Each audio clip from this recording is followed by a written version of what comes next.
Hi hello నమస్తే welcome to our channel. నేను మీ అంజలి. ఈ రోజుల్లో సినిమా ఎంత పెద్ద హిట్ అయిందో మనందరికీ తెలుసు. సో ఆ మూవీ 12 years కంప్లీట్ చేసుకున్న లైక్ వెరీ స్పెషల్ మూమెంట్ కాబట్టి ఈ మూవీని రిలీజ్ చేయడం జరుగుతుంది March 23rd. అండ్ అందులోని మంచి క్యారెక్టర్ చేసి ఆయన కనిపించిన ప్రతిసారి మనల్ని ఎంతగానో నవ్వించడం అప్పటి నుంచి మొదలుపెట్టారు మన కుమార్ సాయి గారు. సో ఆయనతో మాట్లాడి చాలా విషయాలు తెలుసుకుందాం ఆల్ అబౌట్ ఈ రోజుల మూవీ గురించి. సో హాయ్ సార్, ఎలా ఉన్నారు? నేను కరెక్టే చెప్పానా? లైక్ అంటే లైక్ అయ్యో అంటే అప్పుడు చాలా you are very young and మీ క్యారెక్టరేషన్ కూడా చాలా డిఫరెంట్గా ఉండేది.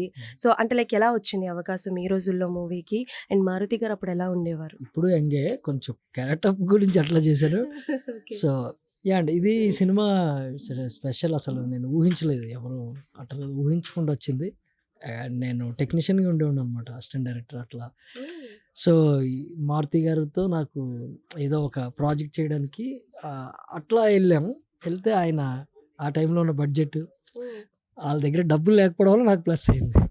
వేరే యాక్టర్ పెట్టుకోవాలి బేసికల్గా. ఆయన ఆ అప్పుల్లోనే కమిడియన్ 10,000 ఎంత అడిగితే డైలీ అంత ఇచ్చే లేదు వీళ్ళ దగ్గర. సో ఆయన 5,000 అన్నా కూడా నా దగ్గర నా క్యారెక్టర్ ఎగిరిపోను, అది తగ్గలేదు.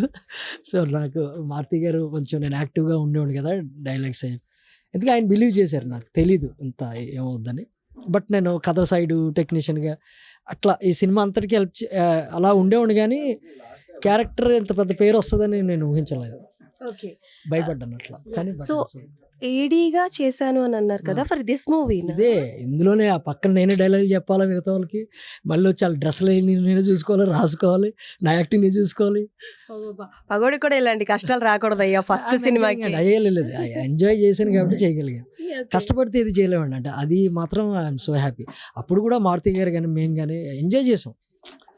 సో నేను ఎప్పుడు కష్టపడలే. అండ్ నాకు ఒక సీన్ గుర్తుంది, వేర్ యు వేర్ ఆప్రాన్ ఒకటి వేసుకుంటారు బట్ బ్యాక్ సైడ్ బట్టలు ఏమి ఉండవు. యువరా అంటే like I mean to say your first movie screen మీద ఫర్ ద ఫస్ట్ టైం కనిపించబోతున్నారు. అంటే లైక్ మారుతి గారు ఆ సీన్ చెప్పినప్పుడు మీరు ఏదైనా అబ్జెక్షన్ చెప్పారా? లేదు నేను చేయడానికి రెడీ అని అన్నారు.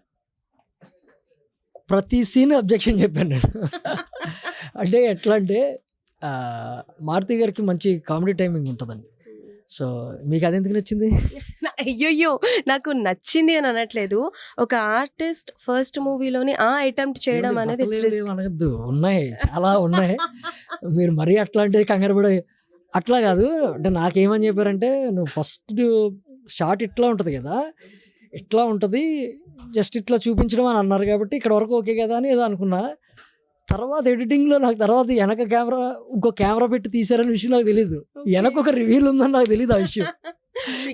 ఎడిటింగ్లో చూసిన తర్వాత నేను షాక్, అమ్మా ఎందుకంటే అది అట్లా. నేను అప్పటికైనా ఫ్యాంట్ కదండి ముందు కనపడదంటే, కాదు కదా నీకు ముందే కదా వెనకేం కనపడదు కదా అంటే నేను బట్ ఓకే సో హ్యాపీ అంతా. అంటే క్యారెక్టర్ పండడానికి ఆయన ఏదైతే అనుకున్నాడో అన్నీ పండే అక్కడ. That's what.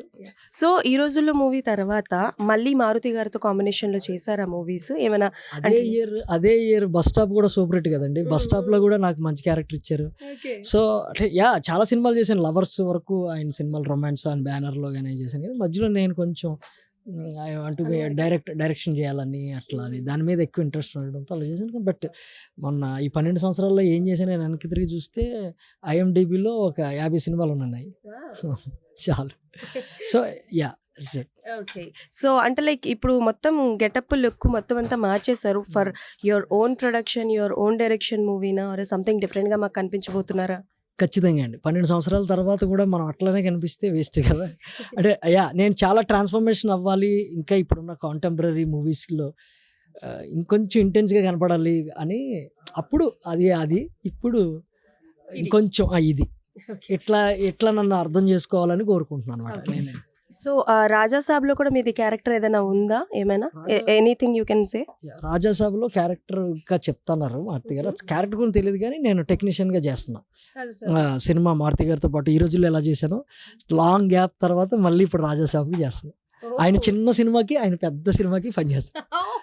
That's really great కదా ఫస్ట్ సినిమాకి. అండ్ అలానే మీ ట్రింగ్ ట్రింగ్ సాంగ్లో ఎంతమంది హీరోల పేర్లు అయితే అంటే లైక్ మాస్కులు పెట్టారో అందరితో ఆయన సినిమాలు చేశారు, ఆల్మోస్ట్ అందరితో. ఇప్పుడు ప్రభాస్ గారితో చేయబోతున్నారు కాబట్టి ఎలాగో మీరు వర్క్ చేస్తున్నారు, టెక్నికల్ వర్క్ అని అన్నారు కాబట్టి ఎలా ఉండబోతోంది? ఫ్యాన్స్కి ఐ ఫీస్ట్ ఉంటుందా? ఎందుకు ఉంటదండి? ఖచ్చితంగా ఉంటది కదా! రాలే అంటే ఇద్దరు కూల్ వ్యక్తులు. మారుతి గారు కూడా ఎక్స్‌ట్రోవర్ట్‌గా ఉంటారు, ఇంట్రోవర్ట్‌గా ఉంటారు. ఆయన కూడా అలాగే ఉంటారు కదా! కానీ వీళ్ళు స్క్రీన్‌లోకి వచ్చేటప్పటికి మాత్రం చాలా ఉంటది. బయట మాట్లాడేది తక్కువ ఉంటది.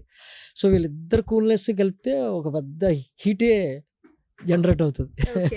అంటే ఏం లేదు. ఇప్పుడు 'సలార్' వచ్చి ప్రభాస్ గారి మీద ఎక్స్‌పెక్టేషన్స్ వేరే లెవెల్ అయిపోయాయి. అండ్ ఇప్పుడు 'రాజా సాబ్‌లో' ఆయన క్యారెక్టరైజేషన్ అంటే లైక్ మనం చెప్పాలి అని అంటే ఏం లేదనుకున్నా ఛాలెంజ్ అనే అనుకోవాలి కదా! అట్లేముండదండి. ఇక్కడ నాకు తెలిసి అంటే ఆయన గురించి హీరో గారి గురించి నాకు తెలీదు గానీ, మారుతి గారికి అట్లాంటి ఛాలెంజ్‌లు అట్లాంటిది ఏది ఉండదు. అట్లా ఉండదు. ఆ సమయానికి ఆయన ఎంజాయ్ చేస్తూ ఆ స్క్రిప్ట్‌లో, ఆ క్యారెక్టరేషన్‌లోకి వెళ్ళిపోతారు. అలా కాకపోతే ఈ రోజుల్లో చాలా మందికి మిస్టేక్ అప్పుడొచ్చింది. అది ఇదేం సినిమా అది ఇదని. కానీ ఎందుకు ఆడియన్స్‌కి నచ్చింది? బస్ స్టాప్‌కి అదే వచ్చింది. అలాగే ఏదైనా డిఫరెన్షియేషన్ రావచ్చు కంపారిజన్‌లో గానీ, ఎండ్ ఆఫ్ ద డే నా హోప్ నాకంటే ఆయన గురించి కొంచెం అవగాహన ఉంది కాబట్టి, ఇది యూనిక్ మైండ్ సెట్‌కి తీసుకెళ్తది. అవునా? ఇదొక డిఫరెంట్ మైండ్ సెట్‌లోకి తీసుకెళ్ళి అన్నీ పక్కన పెట్టి మళ్ళీ వాళ్ళేం చేస్తున్నారో చూస్తారంతే మీరు. యాహ్! ట్రూ. అంటే ఏం లేదు.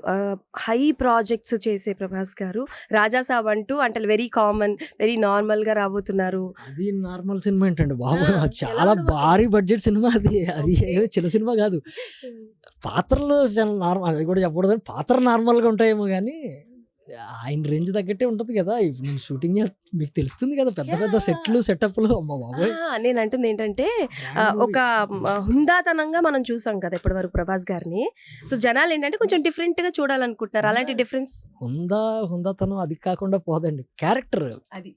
క్యారెక్టర్ ఏదైతే ఉందో అది చేస్తున్నారు ఆయన. ఆయన ఓకే. మన 'ఈశ్వర్‌లో' నుంచి మాస్ చేశారు. 'సలార్‌లో' సెటిల్‌గా చేశారు. ఇంత జర్నీ ఉంది. ఇది ఇంకొకటి. అట్లా ఇంకొక జర్నీ. సో, అట్లా. It's a milestone. 100% మారుతి గారు వాళ్ళు మంచి ప్లాన్ లేకుండా దిగరు కదా! ఆళ్ళందరూ పెద్దవాళ్ళు. ఓకే. సో, అంటే లైక్ ఈ రోజుల్లో మూవీ మీకెంత ప్లస్ అయింది? అండ్ మీరు ఇండస్ట్రీలో సస్టైన్ అవ్వడానికి 'ఈ రోజులు' అన్న మూవీ అంటే ఎంతవరకు సపోర్ట్ చేసింది? బేసిక్‌గా నేను ఈ రోజుల్లో మూవీ యాక్టర్ తర్వాత సస్టైన్ అవ్వాలని అనుకోలేదు. అంటే మనం నేను యాక్టర్ అవ్వాలని రాలేదు కాబట్టి, సో, నాకు ఇది బోనస్ అంతే. ఓకే. కానీ యాక్టర్‌గా నన్ను రికగ్నైజ్ చేశారు కాబట్టి, నేను ఇక్కడి నుంచి అంటే ఇన్ని సినిమాలు చేశాను కాబట్టి దాన్ని షార్ప్ చేసుకోవాలని ట్రై చేస్తున్నాను. బట్ నాకంతా బోనస్ అండి. నాకేమి ప్లస్, మైనస్ అయ్యాను. ఎందుకంటే నేను డైరెక్షన్ చేద్దామని వచ్చినోడిని సరదాగా మారుతి గారు తీసుకెళ్ళడం, ఒక 50 సినిమాలు చేశాను. యాక్సెప్ట్ చేశారు కదా ఆడియన్స్. దట్స్ మై బోనస్ అంతే. Okay. Done. So, thank you so much. And me upcoming projects కూడా సూపర్ సక్సెస్ అవ్వాలి. తొందరలో మిమ్మల్ని థ్యాంక్ యూ. అంటే లైక్ మీ పర్సనల్ ప్రాజెక్ట్స్‌లో కూడా మేము అదే చూడాలనుకుంటున్నాం. నా hope. సో, అది సంగతనమాట. ఈ రోజుల్లో thank you. March thank you. 23 థియేటర్స్‌కి వెళ్లి చూసి టీఎఫ్‌పీసీ టీఎఫ్‌పీసీ మనదే అయితే ఇది. మందే. సినిమా వాళ్ళది. ఆ! ఓహ్! Please do subscribe. మాది. మనది. సో, అది సంగతనమాట. సో, డెఫినెట్‌లీ అందరూ మార్చ్ 23 ఈ రోజులు మూవీకి వెళ్ళి చూసి మరొక్కసారి ఎంజాయ్ చేయండి. That's all for